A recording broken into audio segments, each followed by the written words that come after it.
Para os Senhor, meus irmãos, estamos de volta aqui com o nosso programa aqui, os Filhos da Promessa, no YouTube, Filhos da Promessa 2025. Mais uma vez, nós viemos com um debate, uma conversa entre amigos sobre um tema bastante importante, curioso, que nós vamos conversar hoje. Vai tirar muita dúvida. Você do YouTube que vem se conectando no canal, mandando mensagem, quero agradecer a vocês que mandaram mensagem.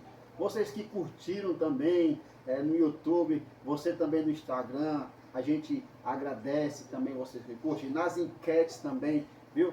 Deus abençoe. Agora eu vou pedir um favorzinho a vocês. Compartilha no Instagram, compartilha no YouTube, vai lá no TikTok também, dá essa força, dá essa moral pra gente. E vidas estão dando testemunho lá no YouTube. Vai lá, comenta também, nos ajuda. Vamos hoje conversar um tema bastante polêmico entre também as religiões. Talvez você também é de uma religião diferente, está assistindo esse vídeo, comenta o que você pode saber sobre isso, qual a sua dúvida, porque hoje o tema é bastante polêmico. Sabe qual é? Os mortos já estão em Cristo ou não? Estão dormindo ainda? O que é que você acha? Estamos aqui com esses dois palestrantes, dois sábios da palavra de Deus, meu irmão Diácono Átila e meu irmão presbítero Paulo. Pai do Senhor, meus amados. Glória a Deus, vamos aqui conversar sobre esse tema. Eu vou dar uma primeira saudação aqui para o meu irmão Átila, o que é que ele acha sobre isso, e depois vou passar para o meu irmão presbítero Paulo, o que é que ele acha, já para a gente também começar com o tema, amém? Diácono Átila. A paz do Senhor, mais uma vez aqui com os meus irmãos, um coração ciente de alegria por fazer parte desse momento, desse povo, né, de chegar até você, meu irmão, minha irmã, que nos assiste, que está interagindo nos comentários, Tem né? muitos. Você é importante, né? Você é valioso no reino e você sim faz parte dessa família, a família dos filhos da promessa. Em relação ao tema, é um tema bem complexo, porque existem vários pensamentos, várias linhas. Se formos pela perspectiva adventista, estaremos dormindo, à espera de um chamado, de um despertador, de um despertar, sabe-se lá quando. Se formos pela perspectiva católica romana, estaremos num lugar paralelo entre o céu e o conhecido inferno, meio ali, né? Pelejando com nossas forças, né? Dando o mérito àquele que se esforça para conquistar essa salvação, para se limpar, para se purificar. o famoso purgatório, né? Eles dão o nome de purgatório. Se formos pela perspectiva do ateu, morreu, acabou. Se for pela perspectiva dos testemunhos de Jeová, os famosos TJs, se você é um pecador imundo e inútil, coisa que eles não são, você vai ser aniquilado, né? Deus do terceiro céu, como o meu irmão Paulo gosta de dizer, vai pegar o raio na sua destra poderosa e vai lançar em cima desse pecador. Aí. E ali aniquilou, não é? A palavra lá, o termo grego é anihil, né? Ou seja, escafedeu-se, acabou, aniquilado, já era. Então você não tem uma perspectiva alicerçada nas Escrituras. As Escrituras vai falar, sim, tanto no para onde o corpo, a matéria vai, como o espírito, a parte que é valiosa, vai. Então são dois caminhos, os dois são diferentes. O homem, como a matéria, como diz Salomão em Eclesiastes, no capítulo 12, se não me falha a memória, o pó volta para o pó. 7. O pó volta para o pó e o espírito para Deus. Então, temos que separar bem esses dois momentos, depois do que a gente conhece de morte, porque ainda tem outros episódios, não é? A Bíblia vai tratar da segunda morte, a Bíblia vai tratar de lugares de trevas, de densas trevas, aonde, porque vamos ter bodes e ovelhas, como diz Mateus 25, vamos ter justos e injustos, vamos ter aqueles que morreram com Cristo e os que morreram sem Cristo. Então, a Bíblia é muito clara e sempre para dividir esses aspectos, mas eu quero iniciar com a certeza que o apóstolo Paulo tinha ao findar da carreira daquele homem, de qualquer crente em Jesus, sincero, honesto, cumpridor, seguidor, discípulo, apaixonado por ele. Então Paulo dizia em Filipenses 1:23, ele é claro, ele diz que para aquele homem o viver é Cristo. Então, enquanto vida, só existia graça, só existia prazer, só existe, me foge a palavra, só existe sentido se for em Cristo. Há pouco estávamos discutindo sobre isso. Então, para Paulo, um dia longe é o que Davi descreve bem, não é? Um segundo próximo de Deus vale muito mais do que 1.000.000 de anos longe dele. E então, Paulo está descrevendo isso com outras palavras. Ele diz que para ele viver é Cristo, o viver só tem sentido com Cristo. Porém, a certeza, a fé o conhecimento daquele homem era tamanho, ele sabia tanto para onde ele ia, que ele morria lucro, né? que tem sentido se for para Cristo. Longe dele, zero. Porém, morrer pensar por esse texto, você percebe que muitas culturas, vou um pouco mais do tempo, muitas culturas, os homens tentam fugir desse momento da morte. Você pega os egípcios, eles mumificavam, ou seja, eles tratavam o corpo. A gente falou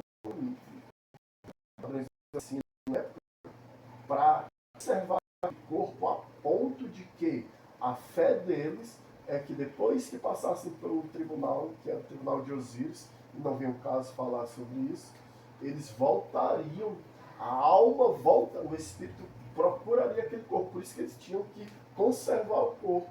A alma procuraria o corpo de volta. Os espíritas, eles teimam em dizer reencarnação. Então, o amor por esse lugar, por essa vida, por esse mundo, por essa terra, é tamanho. Os homens que falam da esperança, eles têm certeza que existe uma oportunidade. Isso não é verdade. Porque o que é a oportunidade? Vivemos agora a única oportunidade, porque enquanto vida, há esperança. Se me fala em memória, acho que é os espíritos, né, que se comunicam com os mortos, né? Sim. Como espírito. Nós vemos muitas páginas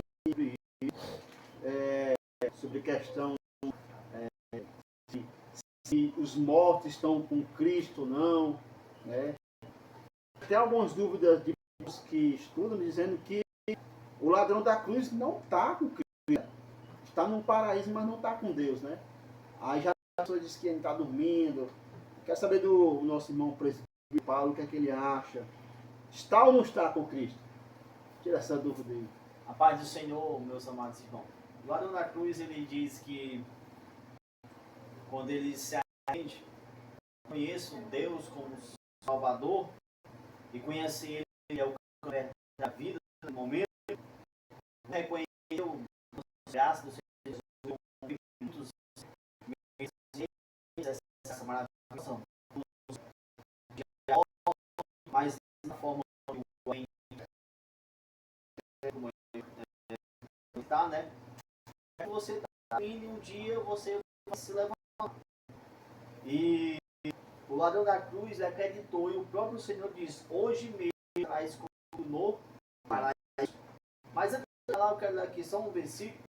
E eu passo a Bíblia, irmãos, no livro de Salmos, versículo 15.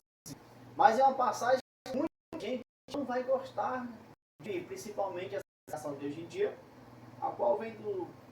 Vai dizer: preciosa é a vista do Senhor. O que é preciosa a vista do Senhor?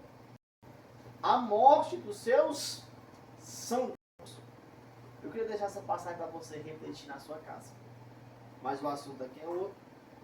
Em 1 Tessalonicenses, capítulo 4, versículo 13, diz assim, ó: não quero, porém, irmão, que sejais ignorante acerca dos que dormem, para que não vos entristeça como os demais, que não têm esperança.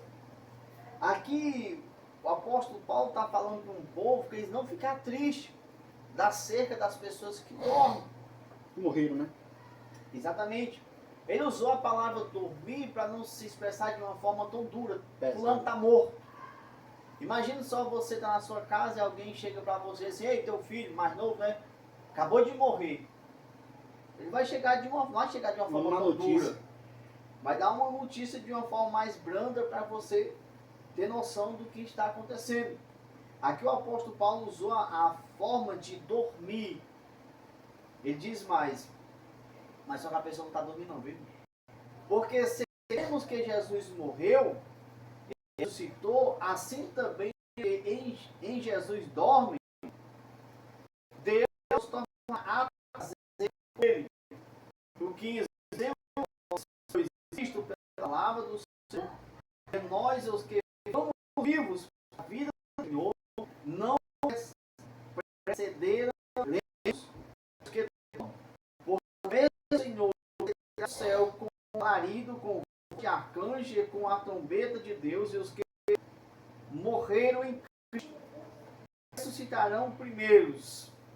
Depois nós ficamos vivos, seremos juntamente com eles nas nuvens, a encontrar o Senhor nos ares, e assim seremos sempre com o Senhor. Portanto, consolai-vos uns aos outros com estas palavras. A igreja do Senhor Jesus, irmão, é uma igreja para que pessoas sabemos que um dia o Senhor volta, mas um dia ele vai voltar. Vai voltar nas nuvens. Quando ele voltar novamente, a igreja, o arrebatamento da igreja, vai ter os que estão em Cristo vão ressuscitar primeiro, depois os demais para a vida eterna, que não graça, que não fez uma Jesus Cristo. Eu queria passar aqui a fala para o nosso irmão Diácono Átila. É uma passagem bastante intrigante, né? Porque aí é uma passagem que fala que os estão dormindo. Aí no arrebatamento é que eles vão acordar e vão se encontrar com Cristo. Né? Pois é, mas aí está, você percebe que a palavra dormir, como vocês acabaram de dizer, se trata do corpo físico. É. Certo? Enquanto o corpo físico, a matéria, ela está descansando no tártaro, na sepultura. Não é o espírito. Ele está ali se decompondo. E quando o texto é claro, primeiro, esse texto eu quero colocar outro, e a gente vai dizer, o irmão deu, ele abre uma esperança. Não julgue, que não né? sejam antes com a esperança. Ou seja, que isso é esperança. Paulo, de Filipe, capítulo 1, de novo, 23, ele diz, sinto-me conclamando, pedindo, orando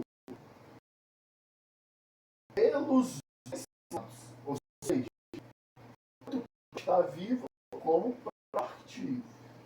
Desejo partir e estar com Cristo, o que é definitivamente melhor. O bom não é estar vivo. É importante que o crente saiba disso. Bom não é esse momento, o que a gente acha que é vida. Isso não é bom. Não está com Cristo. Segundo, o que o irmão acabou de ler diz respeito à matéria. E perceba que o canto diz: os mortos ressuscitarão primeiro. Não é ressuscitar a palavra. Os mortos se levantarão primeiro, virão primeiro. O que ele está dizendo? Que cada partícula, cada átomo, cada molécula, as larvas, os bichos, Apocalipse capítulo 20 vai dizer que o mar vai devolver os seus mortos. Sabe? Do Titanic, que foi devorado pelos peixes, tubarões, vai ser tudo recrutado de volta. Quando nós arcanjos, aquelas partículas serão requeridas novamente e vão se juntar, aquele corpo voltará. Perceba que Daniel 12 diz que nós seremos transformados. E então está falando do corpo material, da carne. E o assunto é espiritual. Aonde essa alma vai? Aonde essa alma vai estar? 2 Coríntios, capítulo 5, verso 1. Estamos certos de que se a nossa temporária habitação terrena em que vivemos for destruída, olha só, temos, isso aqui for destruído, temos parte de Deus, um edifício, uma casa eterna, céu, não por mãos humanas. Capítulo 14, João, o Senhor garante que tem que subir aos céus. Para quê?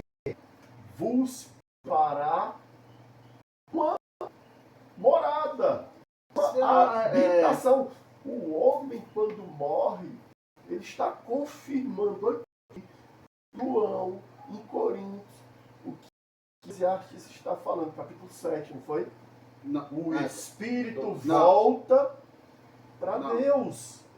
O Espírito voltando para Deus, ele tem uma morada. Ele não precisa mais disso aqui. Porém, Deus o construiu. Capítulo 14, Evangelho de João, diz que uma morada. Capítulo 2, capítulo 5, que de Deus querendo habitação, não construída por mão humana. Eu dizia assim, estão os mortos ali, né? Estão dormindo, claro. Beleza, se eles estão dormindo ali, a Bíblia diz que vai subir. O corpo vai se jogar para o céu. Onde o espírito vai ficar? Assim como também. O espírito está numa morada, foi o texto que acabou de ler. Mas não com Cristo. Quem é o céu? É Cristo. Mas claro, o Espírito está com Cristo? Presta atenção, vou ler novamente. 2 Coríntios, capítulo 5, verso 1. Estamos certos de que se essa nossa temporária habitação terrena de terra, habitação temporária é a em que vivemos destruir, ou seja,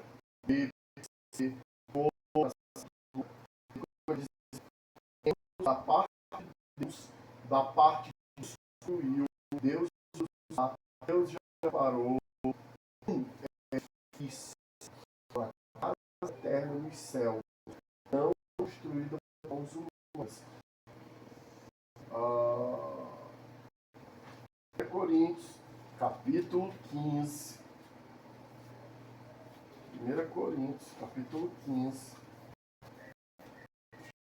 Deixa eu ver se é o 15. Capítulo 15.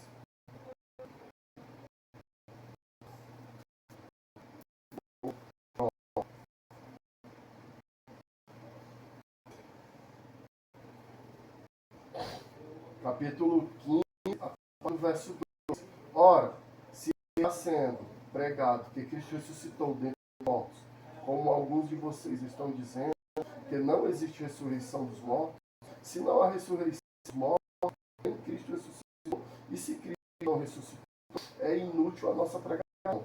Aí pronto. Aí ele parte lá para o 24. E ele diz: então virá o fim, quando ele entregar o reino a Deus Pai. Não, isso aqui é milênio. O pastor diz se é somente e temos esperança, somos de todos os homens o mais dignos de paixão. Em outras frases, de miseráveis. Espera Cristo apenas aqui. Somos miseráveis. No verso 42, presta atenção, no mesmo Coríntios, capítulo 15, no verso 42, ele diz a segunda frase: assim será como a ressurreição dos mortos. Presta atenção, a ressurreição dos mortos será assim. O corpo que é semeado, quer dizer que esse corpo aqui foi semeado aonde? No ventre da minha mãe, pelo meu pai. Essa matéria foi semeada pelo meu pai no ventre da minha mãe. Ele está dizendo, assim será a ressurreição dos mortos. O corpo que é semeado é perecível, ou seja, morrerá, vai morrer. Perecível. E ressuscita.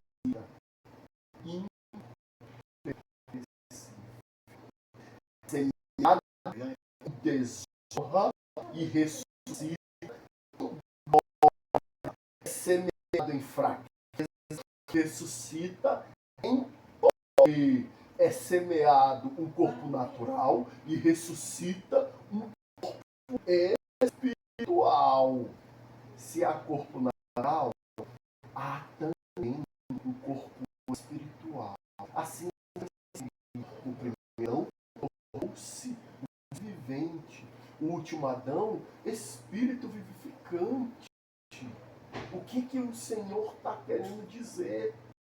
Que quando aconteceu o que o irmão Paulo leu em Tessalonicenses, ele está dizendo que o morto vai ressuscitar, as partículas vão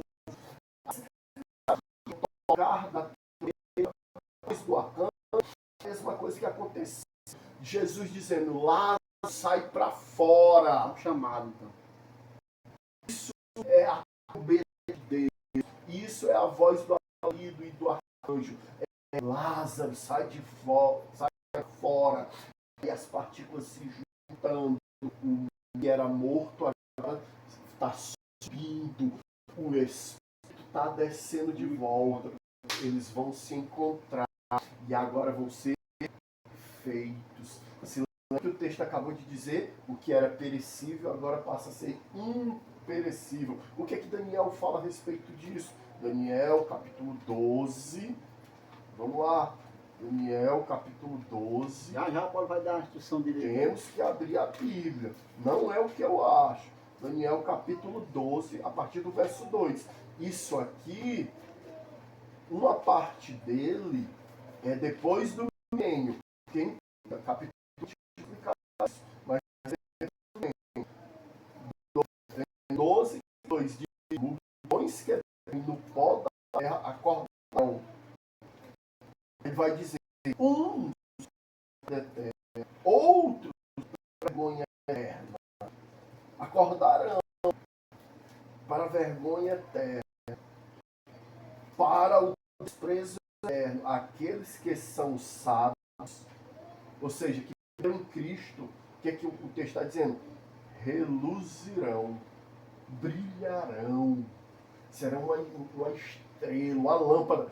Deixa só concluir. Reluzirão como o fulgor do céu. E aqueles que conduzem muitos à justiça serão como as estrelas para todo sempre. Mas não era, na época de Daniel, permitido ele falar isso. Então, os que morrem em Cristo estão por Deus. Tem muita gente que não tem essa manhã. Você morrer em Cristo.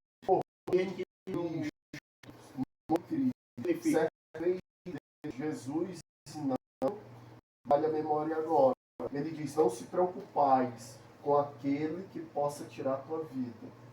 Se preocupai com aquele que tanto pode tirar a tua vida, como lançar um lago de fogo. Ele está dizendo que aqueles que se preocupam em cumprir as escrituras, em cumprir o que está no Evangelho que escreveu João, no capítulo 14, a partir do verso 22, se não me falha a memória, ele diz, aquele que me ama, guarda os meus mandamentos. Ele está dizendo, cumpre os meus mandamentos, vive para mim. Esse, quando morre essa primeira morte, morreu com Cristo. Esse está guardado. Viveu cumprindo o mandamento. Viveu para Cristo. Viveu em Cristo. Se separou para Cristo. Se separou para Cristo. Isso é morrer em Cristo. E uma vez você cumprir isso, você sabe da viva, a luz brilhante, assim como você acabou de dizer, certo? Porém, como eu lhe disse, isso é para o milênio. Por quê? Porque só no milênio os que morreram sem Cristo, só no milênio, depois do milênio, depois do milênio, os que morreram sem Cristo, longe de Cristo, todos os ateus, todos os assassinos, os patricitas, os matricitas, os mentirosos, os feiticeiros, aqueles que morreram distante de Cristo, sem cumprir a vontade de Cristo, eles, depois do milênio, eles ressuscitarão. Para que, como diz Daniel, para a vergonha eterna. Isso está em Apocalipse 20, a partir do 11. É importante dar referência. Eu não quero ficar só nas minhas palavras. Apocalipse, capítulo 20, do bem, o que vai acontecer após os 1000 anos tão falsos. No 11, depois vi um grande trono branco. Apocalipse vai tratar de tronos, vai tratar da tribulação de Cristo. O tribunal de Cristo, que são Cristo, eles vão agora receber galardões. Não é de punição, é para ser galardoado. A receber, Paulo diz, quando escreve Timóteo, antes da sua decapitação, cumpriu a carreira, guardou a fé. O que é que ele diz? E agora vou para a coroa que a mim foi proposta, a coroa da vida eterna. Isso é um galardão. Isso vão receber os que morreram em Cristo, certo? Porém, o tribunal que está sendo falado aqui em Apocalipse 20, verso 11, é o tribunal branco. O tribunal branco é um julgamento dos pecadores. Depois vi um grande trono branco, e aquele nele está sentado. Fugiram da presença e não se encontraram lugar para eles. Vi também os mortos, grandes e pequenos. Isso, eu estou no verso 2. Em pé diante do trono, e livros foram abertos. Outro livro foi aberto, o livro da vida. Os mortos foram julgados de acordo com o que tinham feito, segundo o que estava registrado nos livros. O mar entregou os mortos que nele havia, e a morte, o Hades, entregaram os mortos que nele haviam, e cada um foi julgado de acordo com o que tinha feito. Então a morte do Hades foi lançada no lago do fogo. É uma morte cujos não foram julgados da vida, foram lançados no lago de fogo. Perceba que os que morreram em Cristo regozijam e se até estrelas reluzentes. Porém, eles morreram longe de Cristo. E depois do julgamento triunfante, eles não ainda do lago de fogo. Dizer que o livro do Apocalipse, eles tiveram encontro no trono de Cristo para ser Julgados. antes do julgamento, esses que já estavam com Cristo, aí depois que teve o O encontro livro para de ser julgado, Lucas é muito claro quando ele vai falar de Lázaro e e o o rico, sabe, Como vocês pensaram sobre o lado de O Lázaro e o rico é uma expressão formável. Não é parábola, aquilo aconteceu. porque não é um encontro, É né? um texto escatológico. É um texto, Jesus, através do Lucas, está apontando para algo que ainda vai acontecer. Eles vão se os outros Materiais humanos. ninguém que dava as cães do que até os cães lambiam suas feridas, mas ali